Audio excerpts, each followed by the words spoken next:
Hello, hello, hello mga kakidney. Wala tayong update sa Bukid Eugene kasi ang init ngayon sa Pilipinas. So update natin today ay ating ganap for today.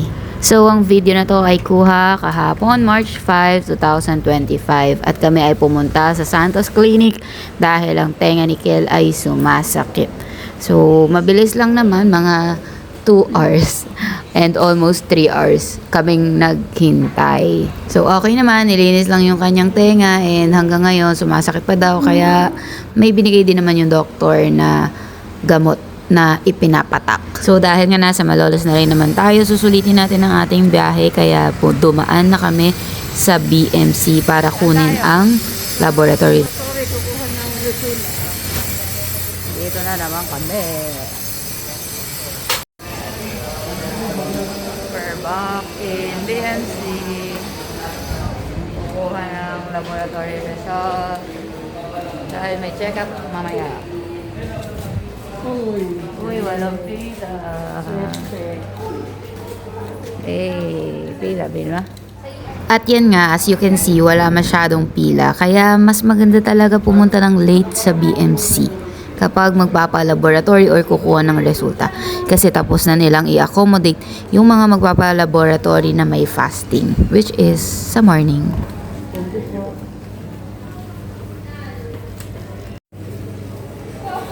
Bilis! So, nakuha na namin yung result. 4 p.m. pa yung check-up. Ganun? 4. Alas 4 pa? Oo. So, uwi na tayo. Galing libre? Hindi. Aga, kinuha nyo na may oras ko. Libre ko pa kayo. Sige na, Ma'am Jean. Sige, nasa akin na may pera. At humirit pa nga ng libre, kala naman yung maiisahan niya ako. Number 1 problema, parking. Number 2? Mainit. Ayan. Pabalik na daw sila.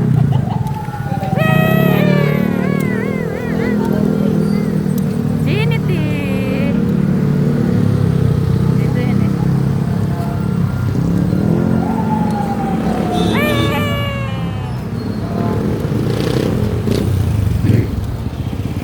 So, dito po sa bayan ng Malolos, Hindi Kalumpi. matatagpuan ang Bulacan Medical Center.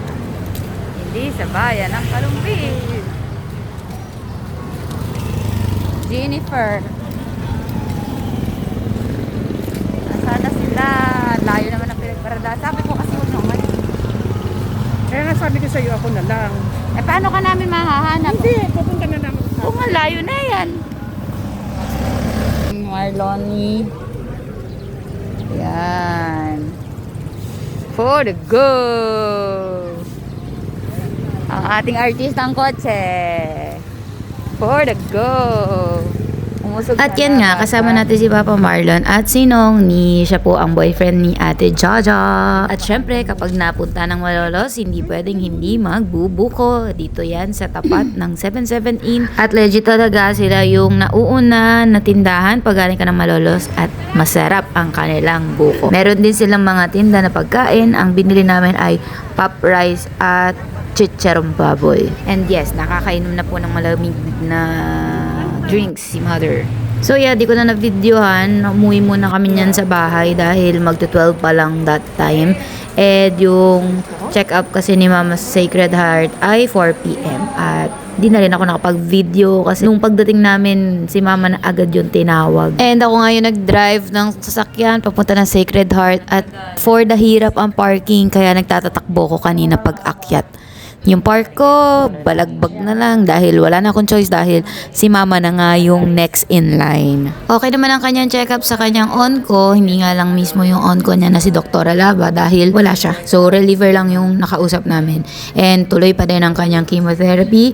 After second cycle, magpapalaboratory and babalik ulit sa oncology para sa kamustahan. And yeah, third cycle, after nun yung CT scan. Ang goal po natin ay magpa-check up at mag-fishball. It's been a while, Sacred Heart. So dito po ako nag-dialysis natin. Ay, yung pera ko pala may yun ang binan eh. O di yan, pwede yan. Huwag ka lang, huwag ka maingay. Pera na may mag... So, we're going to fishball. So, grabe nga, napakadami talagang memories dito sa Sacred Heart kasi dito ako nag-start mag-dialysis. Shout out sa mga dialysis nurses ng Sacred Heart. Kilala niyo pa ba ako? Ayan, nakakamilig. Ano yun? Hindi ka taga Malolos pag di mo alam. Nang ni ikaw. Sa'yo. Ano nga po? Fishball. Yung apat, ilan ba sila? Tatlo. Apat. Apat na tagbe-20. Yan lang for today. Salamat!